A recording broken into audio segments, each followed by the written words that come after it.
अस्सलामुअलैकुम वरहमतुल्लाहि वबरकातुहू। How are you student? Hope you are fine. आज हम अपना लेक्चर नंबर 3 चैप्टर नंबर 2 से स्टार्ट कर रहे हैं। क्या हम डिस्कस कर रहे थे अपने प्रीवियस जो है लेक्चर्स में लॉज ऑफ कॉम्बिनेशन। 4 लॉज जो है हमने कॉम्बिनेशन के देखे थे और वो लॉज कौन कौन से थे हमने बताया। Number 1 is the law of conservation of mass, number 2 law of definite proportion और law of constant composition, third law is the law of multiple proportion. ठीक है, जो थर्ड लॉ है लॉ ऑफ कॉम्बिनेशन का, आज वो हम डिस्कस करने जा रहे हैं। ठीक, law of multiple proportion. Multiple proportion का लॉ में हम क्या डिस्कस करेंगे, आपके पास टू सेम एलिमेंट्स होंगे, टू एलिमेंट्स जो कि क्या होंगे, सेम होंगे बट डिफरेंट रेशियो में कंबाइन होंगे और फॉर्म करेंगे क्या आपके पास डिफरेंट कंपाउंड्स। तो ये लॉ जो है वो लॉ ऑफ मल्टीपल प्रोपोर्शन, इन्हीं जो है वो कंपाउंड्स के बारे में डिस्कस करेंगे हम इसमें। इंट्रोडक्शन, कौन से साइंटिस्ट ने प्रपोज किया? This law was publish by John Dalton 1803 में जॉन डाल्टन ने इस लॉ को पब्लिश किया और इनका स्टेटमेंट क्या है? ठीक है, it state that if two element combine to form more than one compound. क्या कह रहे हैं हम यहाँ पर? इसके अंदर इसका स्टेटमेंट क्या है कि अगर दो एलिमेंट कंबाइन होंगे और क्या बनेगा, डिफरेंट कंपाउंड्स बनेंगे। ठीक है, मोर देन वन कंपाउंड या डिफरेंट कंपाउंड्स बनेंगे। The masses of one element that combine with a fix mass of other element. इसमें से एक एलिमेंट का मास क्या होना चाहिए, फिक्स होगा, और जो दूसरे एलिमेंट का मास जो होगा वो क्या होगा आपके पास, are in the ratio of small whole number और सिंपल मल्टीपल रेशियो। ठीक है, उसका क्या, उस दूसरे एलिमेंट का मास जो होगा वो स्मॉल होल नंबर रेशियो में होगा या सिंपल मल्टीपल रेशियो में होगा। This is the statement of law of multiple proportion. अभी हम इसको एग्जाम्पल्स के जरिए मैं इसको एक्सप्लेन करती हूँ। ठीक है, तो हम आते हैं इसकी एग्जाम्पल। क्या बात कर रहे हैं हम इसके अंदर, थोड़ा सा इसको समराइज करते हुए बताती हूँ। क्या कहा मैंने आपको कि दो सेम एलिमेंट होंगे और कंबाइन होंगे और डिफरेंट कंपाउंड्स बनाएंगे। जैसे ये एग्जाम्पल नजर आ रही है, हाइड्रोजन और ऑक्सीजन। ठीक है, हाइड्रोजन और ऑक्सीजन जो है वो एलिमेंट है और ये एलिमेंट कंबाइन होकर आपको दो डिफरेंट कंपाउंड बना रहे हैं। देखें, हाइड्रोजन ऑक्सीजन कंबाइन होता है तो क्या बनता है, कंपाउंड कौन सा बना, वाटर। इसी हाइड्रोजन और ऑक्सीजन के कंबाइन होने की वजह से एक और कंपाउंड बन रहा है, वो क्या कहलाता है, ये हाइड्रोजन पेरोक्साइड। ठीक है, दोनों के अंदर क्या है, एलिमेंट सेम है। इसके अंदर भी, वाटर में भी हाइड्रोजन एंड ऑक्सीजन है, हाइड्रोजन पेरोक्साइड के अंदर भी क्या मौजूद है, हाइड्रोजन एंड ऑक्सीजन। ठीक, इसी तरह एक और एग्जाम्पल देखते हैं हम। क्या है आपके पास, टू एलिमेंट्स कंबाइन हो रहे हैं। कौन से टू एलिमेंट्स हैं, carbon and oxygen. Carbon and oxygen combine to form two compounds, two different compounds. कौन से टू डिफरेंट कंपाउंड है, carbon monoxide and carbon dioxide. दोनों बोथ के अंदर हम कह रहे हैं both compound contain two element carbon and oxygen, but the difference in these compound are they combine with different proportion. ठीक है, क्या डिफरेंस है इनके अंदर, इनका जो प्रोपोर्शन है कंबाइन होने का वो डिफरेंट है। दोनों में यही केस नजर आ रहा है। चलिए जी, इसको और जरा हम देखते हैं और इसकी डिटेल देखते हैं। कंपाउंड हम ले रहे हैं यहाँ पे carbon monoxide and carbon dioxide का। ठीक है, टू एलिमेंट्स कंबाइन हुए carbon and oxygen and form two different compound carbon monoxide and carbon dioxide. अब यहाँ पर according to the statement of law of multiple proportion, if two element combine to form more than one compound, ठीक है, two elements combine to form more than one compound, the masses of one element that combine with a fixed mass of other element। इसमें से क्या होगा, एक element का मास क्या होगा, फिक्स होगा। अभी हम देखते हैं किस एलिमेंट का मास फिक्स है। एक एलिमेंट का मास क्या होगा, फिक्स। दूसरे एलिमेंट का जो मास आएगा वो क्या आएगा आपके पास, उसका रेशियो क्या होगा, स्मॉल होल नंबर में होगा या फिर सिंपल मल्टीपल रेशियो में होगा। चलिए जी, इसको एक्सप्लेन किया करती हूँ मैं। कार्बन मोनोऑक्साइड, कार्बन और ऑक्सीजन ने दो कंपाउंड बनाए, carbon monoxide CO, carbon dioxide CO2। Mass of carbon कितना होता है, मैंने आपको स्टार्टिंग के लेक्चर्स में एटॉमिक नंबर, एटॉमिक मासेस करवाए थे। ठीक है, कार्बन का एटॉमिक मास, एक कार्बन एटम का जो एटॉमिक मास होता है वो 12 है। यहाँ पे भी आप ये पीरियोडिक टेबल लगा हुआ है, इस पीरियोडिक टेबल में देख लीजिएगा, आपके पास मौजूद है, लेकिन इस वक्त मैं यहाँ पीरियोडिक टेबल में दिखा रही हूँ। कार्बन जो है इसका एटॉमिक मास कितना है 12। तो यहाँ पर हमने लिखा कार्बन मोनोऑक्साइड में कार्बन का जो एटॉमिक मास है वो है 12।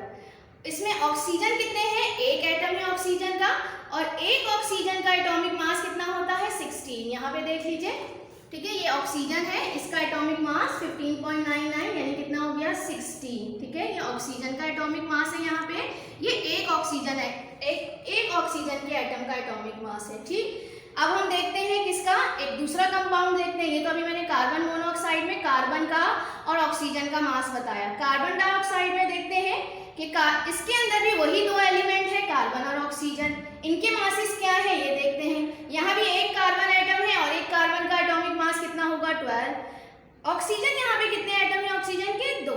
एक का हमने देखा था 16 है, तो 2 के कितने होंगे, 16 को 2 से मल्टीप्लाई करेंगे तो 16 2 जा 32। ठीक, ये है। अब आप ये देखिए इसके अंदर इन दोनों केसेस में, दोनों कंपाउंड में एक एलिमेंट यानी कौन सा, कार्बन, इसका मास जो है वो फिक्स है। फिक्स है मतलब सेम है, दोनों के अंदर एटॉमिक मास कार्बन का 12 है। तो जो दूसरा इसके अंदर एलिमेंट है ऑक्सीजन, उसका मासेस उसमें भी क्या नजर आ रहा है कि वो भी किसी खास रेशियो या प्रोपोर्शन में कंबाइन हुए हैं, और वो क्या है 1:2 का रेशियो है। इसको अगर हम रिड्यूस करते हैं 16:32, यहाँ देखते हैं 16:32 के रेशियो में कंबाइन हुए हैं। इसको मैंने रिड्यूस किया, 16 1 16, 16 2 32। तो किस रेशियो में कंबाइन हुए हैं, 1:2 के रेशियो में। ये क्या है, होल नंबर है। ठीक है, चलिए नेक्स्ट एग्जांपल देखते हैं हम। ठीक है, 2 element hydrogen and oxygen combine and form 2 different compound, water and hydrogen peroxide. What is the mass of hydrogen in water. ठीक है, वाटर के अंदर मास कितना है हाइड्रोजन का, कितना होगा, हमें पता है एटॉमिक मास हाइड्रोजन एटम का, एक हाइड्रोजन एटम का कितना होता है 1। याद किए होंगे आप लोगों ने इसे अच्छी तरह से, एटॉमिक मासेस को याद कीजिएगा। ठीक है, यहाँ मैं दिखा देती हूँ आपको हाइड्रोजन का एटॉमिक मास जो पीरियोडिक टेबल में हमें नजर आ रहा है। हाइड्रोजन एटम है ये इसका एटॉमिक मास है 1.008। तो ये क्या, हम इसको क्या लिखते हैं, 1 लिखते हैं हाइड्रोजन का एटॉमिक मास। ठीक है, तो 1 एटम जो है हाइड्रोजन का, उसका एटॉमिक मास है 1। तो यहाँ 2 एटम है तो कितना हो जाएगा 2। What is the mass of oxygen in water. Water के अंदर मास कितना है ऑक्सीजन का, देखा है हमने, यहाँ पीछे भी एग्जाम्पल में देखा था मास ऑफ ऑक्सीजन। ऑक्सीजन एटम का मास कितना होता है 16। तो ये मैंने यहाँ लिख दिया 16। अब हम यहाँ आते हैं सेकंड एग्जाम्पल जो हमने देखा, second compound of hydrogen and oxygen is hydrogen peroxide. What is the mass of hydrogen in hydrogen peroxide. 2 atoms of hydrogen. ठीक है, 2 हाइड्रोजन के एटम है, तो एक का 1 होगा एटॉमिक मास, एक हाइड्रोजन एटम का, तो 2 के कितने हो जाएंगे 2। ऑक्सीजन का एटॉमिक मास कितना होगा हाइड्रोजन पेरोक्साइड में, यहाँ पर कितने एटम है ऑक्सीजन के 2, एक का एटॉमिक मास 16 है, तो 2 के कितने होंगे 16 2 32। तो 16:32, एक का मास फिक्स हो गया, किस का हमारे पास, यहाँ पर हाइड्रोजन का मास जो है वो इन दोनों कंपाउंड में क्या है, फिक्स है, कितना है 2। अब दूसरे एलिमेंट का जो मास है वो आपको किस में नजर आ रहा है, किस प्रोपोर्शन में, किस रेशियो में, 16:32। इसको हमने क्या किया है, रिड्यूस किया है, तो क्या हो गया 16 1 16, 16 2 32, 1:2 के रेशियो में है ऑक्सीजन का मास। तो रेशियो ऑफ ऑक्सीजन क्या हो गया 1:2। तो ये भी किसको फुलफिल करता है, ये वाली एग्जाम्पल ऑफ मल्टीपल प्रोपोर्शन को, कि हमने कहा if 2 element combine to form more than 1 compound, एक से ज्यादा कंपाउंड बना रहे हैं 2 element, the masses of one element that combine with the fixed mass of other element। ठीक है, एक एलिमेंट का मास फिक्स है, तो दूसरे एलिमेंट का मास जो होगा वो स्मॉल होल नंबर में आएगा। ठीक, चलिए जी, एक और इसकी बेस्ट जो हमें एग्जाम्पल नजर आती है लॉ ऑफ मल्टीपल प्रोपोर्शन की, वो हमारे पास ऑक्साइड्स ऑफ नाइट्रोजन है। ऑक्साइड्स ऑफ नाइट्रोजन यानी नाइट्रोजन ऑक्सीजन के साथ कंबाइन होता है, 5 डिफरेंट टाइप्स के कंपाउंड बनते हैं। ठीक है, ये एग्जाम्पल नजर आ रही है आपको, ये क्या है, ऑक्साइड्स ऑफ नाइट्रोजन, यानी कंपाउंड है किसके, नाइट्रोजन एंड ऑक्सीजन के, और कोई दूसरा एलिमेंट नहीं है, सबके अंदर आपको यही 2 एलिमेंट नजर आ रहे हैं, nitrogen oxygen, nitrogen oxygen, nitrogen oxygen, nitrogen oxygen, nitrogen oxygen. ठीक है, लेकिन ये कंपाउंड क्या है, डिफरेंट है। सही। और क्यों डिफरेंट है? क्योंकि इनके अंदर जो रेशियो है कंबाइन होने का वो क्या है? डिफरेंट है। तो इसीलिए कंपाउंड भी क्या हो जाता है? डिफरेंट। चलें जी, इसी को एक्सप्लेन करते हैं। हमने देखा नेम ऑफ ऑक्साइड में पहला ऑक्साइड हम जो डिस्कस कर रहे हैं नाइट्रस ऑक्साइड, ठीक है, फॉर्मूला है N2O। अब इसके अंदर मास ऑफ नाइट्रोजन देख लेते हैं हम। क्या है मास ऑफ नाइट्रोजन? एक एटम जो नाइट्रोजन का है उसका एटॉमिक मास होता है 14, तो 2 होंगे तो कितना होगा? 28, ठीक है। यहाँ देख लेते हैं मास ऑफ नाइट्रोजन, ये नाइट्रोजन एटम है, ठीक है, इसका मास कितना है यहाँ पे? 14, ठीक। तो एक नाइट्रोजन एटम का मास है वो क्या है? 14, तो 2 के कितने हो जाएंगे? 28, ठीक।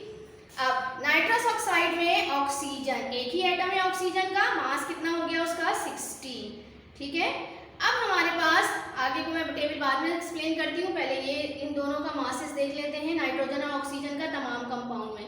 नेक्स्ट कंपाउंड है नाइट्रिक ऑक्साइड। क्या है? नाइट्रोजन और ऑक्सीजन का एक और कंपाउंड बनता है नाइट्रिक ऑक्साइड NO। एक नाइट्रोजन एटम है तो मास कितना होगा उसका? 14, एक ही ऑक्सीजन एटम है इसके अंदर तो इसका मास कितना होगा ऑक्सीजन का? 16। थर्ड देखते हैं नाइट्रोजन क्या है? ट्राईऑक्साइड। फॉर्मूला क्या है? N2O3। कितने एटम है इसमें नाइट्रोजन के? 2 एटम है। 2 एटम्स नाइट्रोजन के हैं, atomic mass of 1 nitrogen is 14, तो 2 के कितने हो गए? 28। ऑक्सीजन इसके अंदर कितने? How many atoms of oxygen are there in nitrogen trioxide? 3। तो what is the mass of oxygen in nitrogen trioxide? 16 3 जा 48, ठीक है। नेक्स्ट हम देखते हैं nitrogen tetroxide. Tetra mean 4, try mean 3, tetra mean 4। इसका मतलब है ऑक्सीजन कितने होंगे? 4। फॉर्मूला क्या है? N2O4। अब यहाँ पर मास नाइट्रोजन का कितना हो गया? एक का 14 था, नाइट्रोजन इस केस में 2 है तो 14 2 जा 24, 14 2 जा 28। ऑक्सीजन कितने हैं यहाँ पे? 4, तो 16 4 जा 64। अब यहाँ लास्ट वाला कंपाउंड है नाइट्रोजन पेंटाऑक्साइड। पेंटा मीन 5, यानी ऑक्सीजन कितने हैं यहाँ पे? 5। एंड फॉर्मूला क्या हो गया नाइट्रोजन पेंटाऑक्साइड का? N2O5। नाइट्रोजन के कितने एटम है नाइट्रोजन पेंटाऑक्साइड में? 2, एक का एटॉमिक मास 14 है तो 2 का कितना हो गया? 28। इसी तरह ऑक्सीजन यहाँ पे 5 है, एक का एटॉमिक मास 16 है तो 5 के कितने हो गए? 80, ठीक। अब हमारे पास हमारा अकॉर्डिंग टू लॉ हमें क्या करना होता है? एक इन दोनों आपके पास जो दोनों एलिमेंट है नाइट्रोजन और ऑक्सीजन, इनमें से एक एलिमेंट का मास हमें फिक्स करना है। सब में वो क्या होना चाहिए? सेम होना चाहिए। एक एलिमेंट का मास फिक्स होगा तो दूसरे एलिमेंट का जो मास का रेशियो आएगा वो किस में आएगा? स्मॉल होल नंबर में या सिंपल मल्टीपल रेशियो में, ठीक है। ये था लॉ। तो यहाँ आपको किसी भी एलिमेंट का मास क्या नजर नहीं आ रहा? फिक्स नहीं आ रहा। तो हम क्या करेंगे? एक एलिमेंट के मास को पहले फिक्स करेंगे। तो वो किसके एलिमेंट के मास को हम फिक्स कर रहे हैं? नाइट्रोजन के, क्योंकि नाइट्रोजन का जो मास है उसको फिक्स करना आसान है, क्योंकि इसके अंदर आपको इतना वर्क नहीं करना पड़ेगा, ठीक है। तो करते हैं हम किस तरह से फिक्स करेंगे, क्योंकि उसका एक्चुअल एटॉमिक मास 14 है, तो एक में तो नजर आ रहा है 14 नाइट्रिक ऑक्साइड में, बाकी सब में हमें क्या करना पड़ेगा? 14 करना पड़ेगा। तो हम क्या करेंगे? इसको भी 14 कर देंगे, इसको भी 14 कर देंगे नाइट्रोजन के मास को, इसको भी। और कैसे करेंगे 14? ये इसको क्या करें हम कि हमें ये मास जो है वो 14 आ जाए? तो क्या करेंगे? 28 को हम क्या करेंगे? 2 से डिवाइड करेंगे, ठीक है। तो 2 से डिवाइड करेंगे तो ये मास कितना हो गया नाइट्रोजन का? यहाँ पे 14, किसमें? नाइट्रस ऑक्साइड में। यहाँ हमने कुछ नहीं करना क्योंकि यहाँ 14 ही है। यहाँ पे भी 2 से डिवाइड करेंगे तो यहाँ क्या हो गया? नाइट्रोजन ट्राईऑक्साइड में भी नाइट्रोजन का मास 14, नाइट्रोजन टेट्राऑक्साइड में भी 2 से डिवाइड किया तो कितना हो गया? 14, और पेंटा में भी किया हमने 2 से डिवाइड तो क्या हो गया? 14। एक एलिमेंट का मास हमने क्या कर दिया? फिक्स कर दिया, और वो क्या कर दिया? 14 हो गया। अब हमारे पास देखते हैं कि फिर दूसरे एलिमेंट के मास का जो है वो रेशियो जो है वो क्या आता है। तो जब हम एक किसी भी आपके पास एक कंपाउंड के एक एलिमेंट के साथ कोई वर्क कर रहे होते हैं तो दूसरे के साथ भी करना पड़ता है, मैथ्स का रूल है ये। अब हमने जहाँ जहाँ क्या किया है? नाइट्रोजन के मास को फिक्स करने के लिए 2 से डिवाइड किया है, वहाँ वहाँ हम ऑक्सीजन को भी क्या करेंगे? उसके मास को भी 2 से डिवाइड करेंगे, ठीक है। जिस तरह से हमने देखा यहाँ हमने क्या किया है? नाइट्रोजन के मास को 2 से डिवाइड किया था, तो ये 14 हुआ। तो यहाँ पे हमें ऑक्सीजन के मास को भी 2 से डिवाइड करना पड़ेगा। तो यहाँ 2 से डिवाइड करेंगे तो क्या आ जाएगा, ऑक्सीजन का मास 8 हो जाएगा। यहाँ हमने 2 से डिवाइड नहीं किया नाइट्रिक ऑक्साइड के केस में नाइट्रोजन के मास को, तो यहाँ भी नहीं करेंगे ऑक्सीजन के साथ, तो ये सेम रहेगा। ठीक है, यहाँ नाइट्रोजन ट्राइऑक्साइड में भी नाइट्रोजन के मास को 2 से डिवाइड किया है, तो ऑक्सीजन के मास को भी 2 से डिवाइड करेंगे, तो ये क्या हो जाएगा 24। यहाँ नाइट्रोजन टेट्राऑक्साइड में भी हमने 2 से डिवाइड किया है नाइट्रोजन के मास को, तो ऑक्सीजन के मास को भी 2 से करेंगे, 2 से डिवाइड करके ये कितना हो गया 32।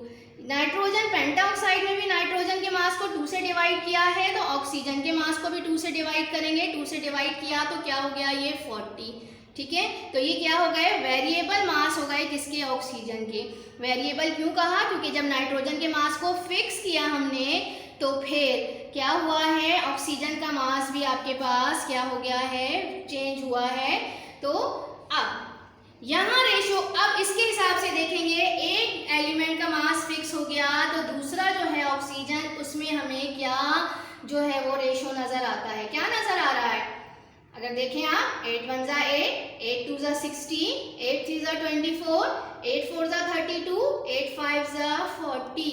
तो ये किस रेशो में कंबाइन हुए हैं, मल्टीपल रेशो में कंबाइन हुए हैं। 8 के टेबल में आ रहे हैं ना सारे, तो ये किस रेशो में कंबाइन हुए हैं, मल्टीपल रेशो में। ठीक है, यहाँ देखते हैं 8 रेशो 16 रेशो 24 रेशो 32 रेशो 40। जब हमने इसको किस में कर दिया, इसको रिड्यूस किया, तो 8 1 जा 8, 8 2 जा 16, 8 3 जा 24, 8 4 जा 32, 8 5 जा 40। तो ये क्या रेशो है, 1:2:3:4:5, क्या हो गया, मल्टीपल रेशो। तो हमने दोनों तरह से आपके पास क्या कहा था हमने, या तो क्या आएगा आपके पास, जो आपका masses of one element that combine with a fixed mass of other element are in a ratio of small whole number, या small whole number में आएगा किसका, एक तो मास एक एलिमेंट का फिक्स होगा, दूसरे एलिमेंट का मास या तो हमने देखा किसमें आ रहा था, स्मॉल होल नंबर में, जो किसमें हमने देखा था, कार्बन मोनोऑक्साइड कार्बन डाइऑक्साइड के एग्जाम्पल में, वाटर और हाइड्रोजन पेरोक्साइड के एग्जाम्पल में, या फिर हमने कहा सिंपल मल्टीपल रेशो में आएगा। तो वो हमने किस एग्जाम्पल में देख लिया, ये जो हमने नाइट्रोजन के देखे ऑक्साइड्स देखे थे 5 डिफरेंट, तो यहाँ हमने देखा जो मास ऑक्सीजन का आ रहा है वो किस में आ रहा है, मल्टीपल रेशो में। ठीक है, आ गया समझ में, उम्मीद करती हूँ कि समझ में आ गया होगा। लॉज बहुत ज़्यादा इंपॉर्टेंट है, 3 लॉज हमने डिस्कस कर लिए हैं। तीनों लॉज जो है पेपर में लाजमी कोई ना कोई लॉ पूछा जाता है, मैंने बताया था शॉर्ट में भी पूछा जाता है और लॉन्ग में भी पूछे जाते हैं लॉज। ठीक है, तो लॉज को बहुत अच्छी तरीके से याद करेंगे, आप इसे आज याद भी करेंगे, लिखेंगे भी। स्टेटमेंट को लिखने का तरीका मैंने बता दिया था, सेंट्रलाइज लिखना है। ठीक है, एग्जाम्पल आप ये 2 एग्जाम्पल मेरा ख्याल है इजीली आप याद कर सकते हैं, water hydrogen peroxide, carbon monoxide और कार्बन डाइऑक्साइड की।